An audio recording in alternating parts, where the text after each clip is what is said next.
जीपीएलएफ mission शक्ति कर्मी संघ पक्षर बीडीओ को 4 दफा दाबीपत्र प्रदान कर जमनकीरा ब्लॉक जीपीएलएफ मिशन शक्ति कर्मी संघ पक्षर जमनकीरा बीडीओ अनुपस्थित आडिशनाल बीडीओ को एक दाबीपत्र प्रदान कर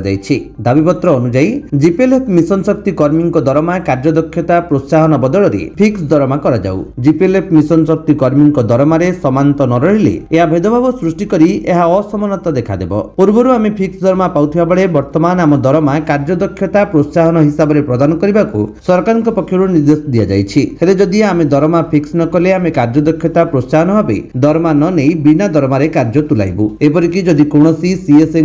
देह असुस्थता जो कार्य कर न पारती तेबे से कार्यदक्षता प्रोत्साहन हिसाब से दरमा प्राप्य पाई पारिबे नाही। एणुक यथाशीघ्र यह विचार को करी आम दरमा को फिक्स करा जाऊ एवं जे पर्यंत आम दरमा फिक्स न हेबो से दिन पर्यंत आम बिना दरमा कार्य तुलाइबू बोली दाबीपत्र रे उल्लेख करा जायछि। संबलपुर अब्दुल गुलाम कादिर का रिपोर्ट विश्व विजयी न्यूज ओडिशा।